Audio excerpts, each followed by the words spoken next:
So, Samira, why is it so important that people find their true essence and their own signature energy? And like, what is that going to bring into their lives? Mm-hmm.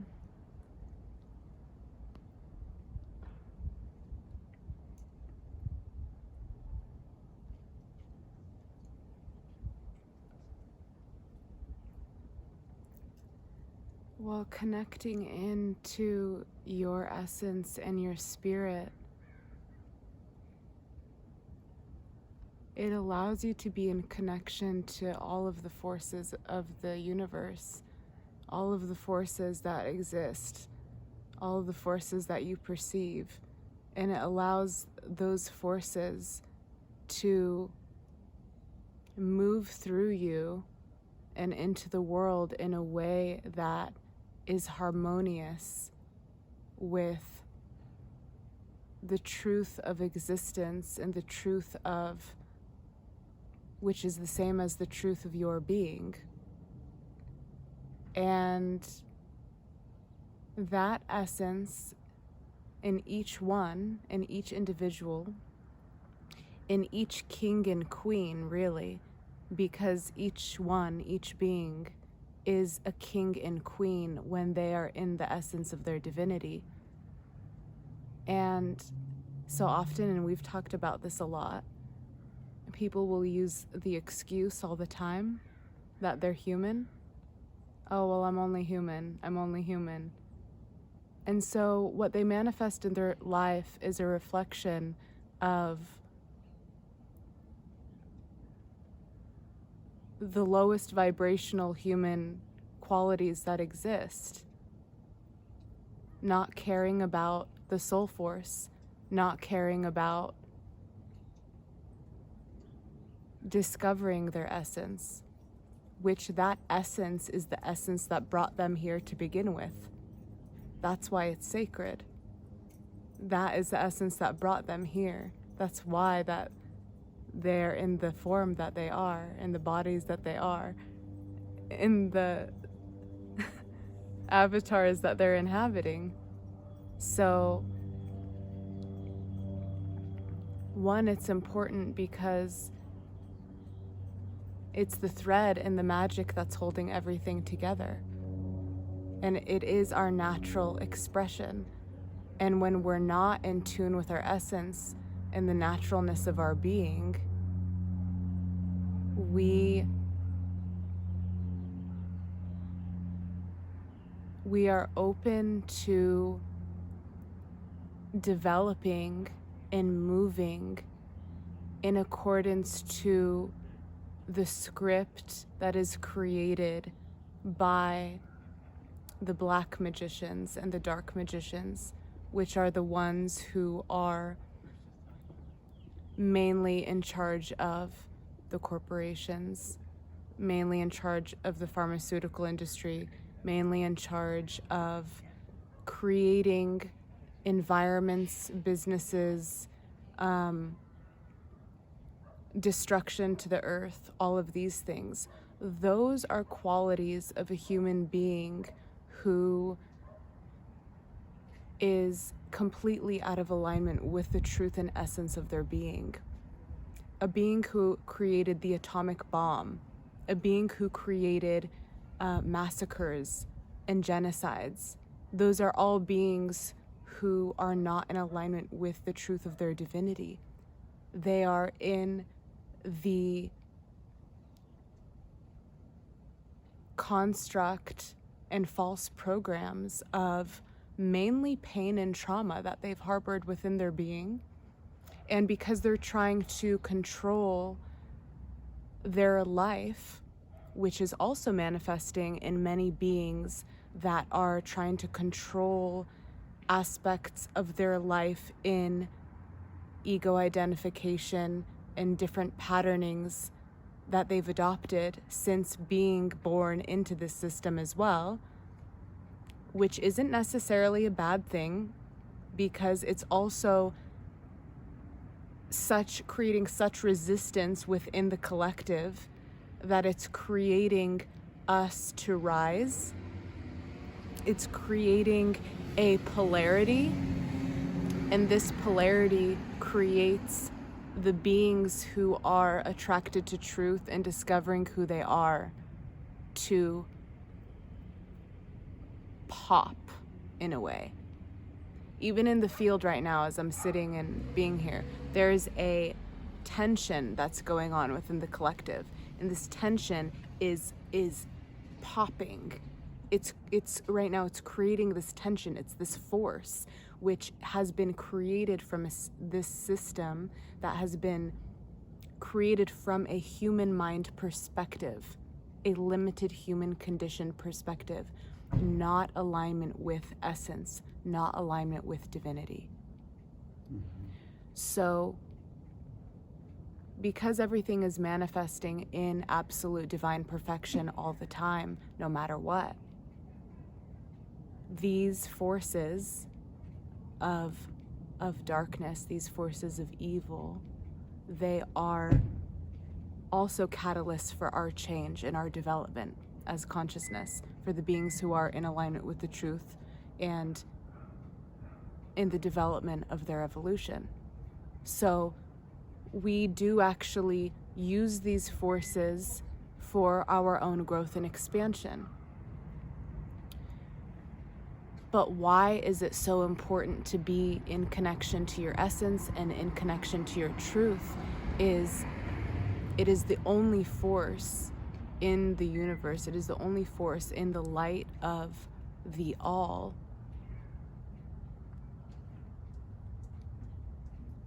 that is the true expression of God, that is the true expression of the divine.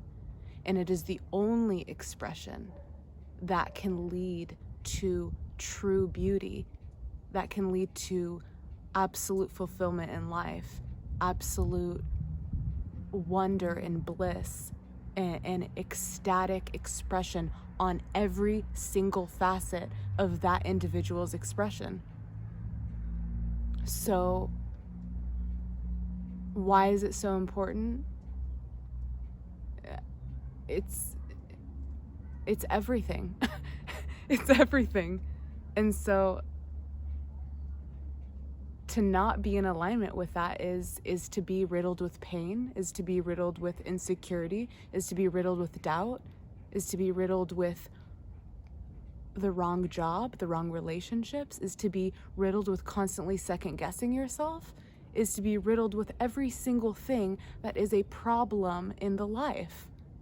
Because on the other side of all that bullshit, there's only beauty. There's only love. There's only pure presence. There's only heightened awareness. There's only growth. There's only expansion. There's only beauty. And there's two crows that are sitting in here for this little talk. Because they get it. That's why they're here. Because they are full of joy and they're full of magic. And that's why they're sitting here, because they know they are in absolute alignment with their orbit and with their will. So a lot of people are afraid of their will, or of the will in general, largely because of, what happened in the beginning of the 19th or the 20th century with World War II and the way the Nazis sort of used that. But why is the will so important for this? What is the true will as opposed to the false will? And how does one recognize their true will?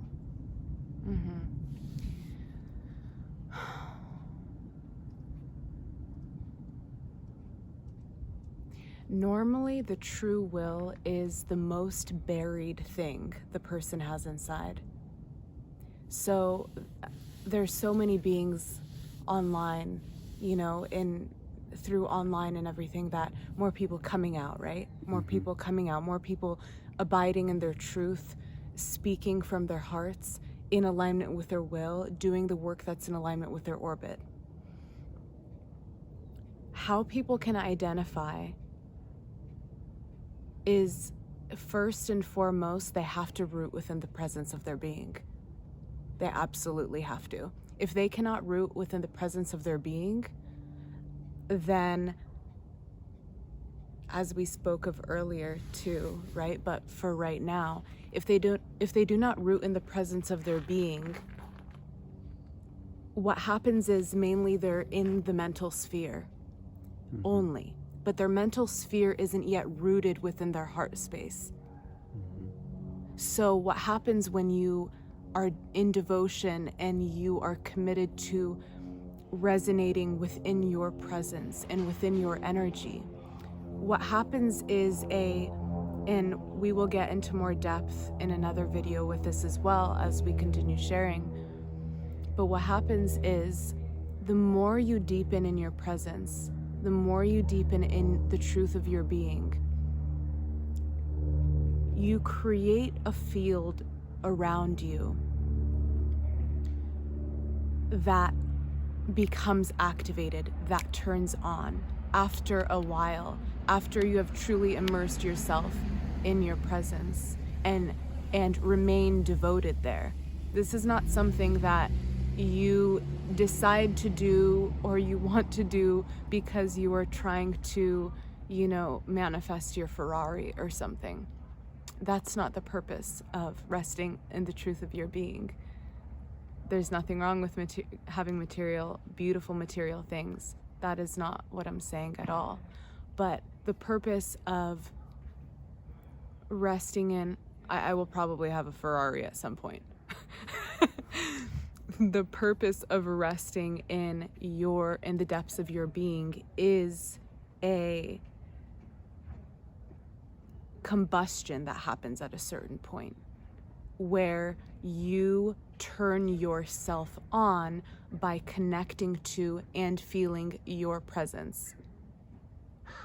And the purpose of this is that it turns on your purpose. You become in direct alignment with your purpose. So the first step really is to align with your inner being, is to rest in your presence. However it is you do that, for everyone it's different. Some beings will meditate. Some will do this through dance. Some will do this many different ways. But the purpose is that you are learning how to rest in the silence and the vastness of your being. And when you're resting in the silence and the vastness of your being, from that space, after a certain time, when you develop roots in your being and you truly are a master of your temple ignites, it turns on. And when your temple turns on, what I like to call your energetic signature becomes palpable. You feel it and others feel it. It is specific only to you. That energetic signature is what is connected to your purpose. And the purpose and the energetic signature go hand in hand. They get turned on by you resting in your presence. And when I mean resting in your presence, it's not resting in your mind. Your mind and everything is melting into your heart space. All is melting into your heart space.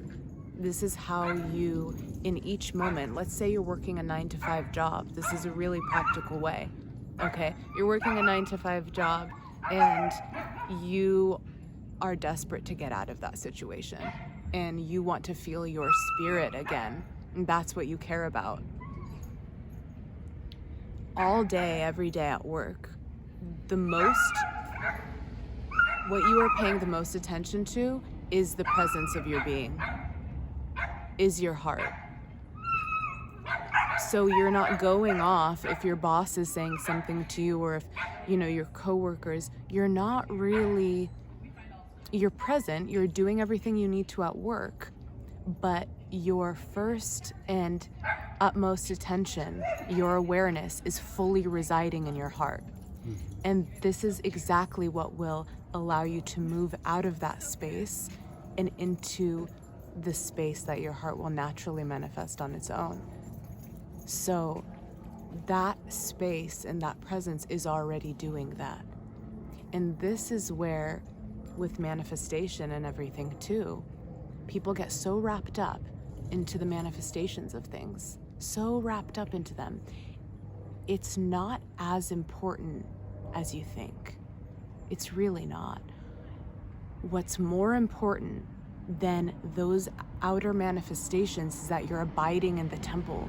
Because when you're abiding in your own presence, in your own temple, those manifestations that are actually destined for you, that are actually destined for you and your soul force and your purpose and why you came here, are inevitable to manifest. Everyone's spending so much time on the outside. Man, it's insane. This is not why we're here only. Also, though, as you merge in the depths of your being, as you merge in your soul space, you will naturally manifest heaven on earth, okay? So, you can know a lot about people too by what they're reflecting, because as above, so below. So, heaven is on earth if heaven is in your heart, and heaven will be with you everywhere you go. So, don't necessarily be so quick to judge people, because you don't know what their heaven is. You don't know what heaven is to them. No one knows that. Heaven is different for everyone. Cottage in the woods could be perfect for one person. They're freaking heaven on earth. And for another one, maybe they want a Ferrari or a Lamborghini. You cannot judge. All you have to know is as you merge and deepen in the presence of your being, and you merge inside and you begin opening states of bliss, states of peace, states of unity. But they stay with you. You deepen in them. You rest there. The more you rest there, the more all is flowering, and you don't need to worry, and you don't need to focus so much on the manifestations. Of course you can envision, of course you can dream, and you create, but you're creating from a pure space of love. You're not creating from, I need to have all these things so that I feel better. No, because you are clear from the inside. You are beauty on the inside. You are in alignment with your essence and with your orbit. And you do all of this by abiding in the temple, bringing your energy back home, bringing your energy back here. Thank you. It's beautiful. So, I hope that was answered. I think I went a lot more, but That's perfect. okay, baby. All right.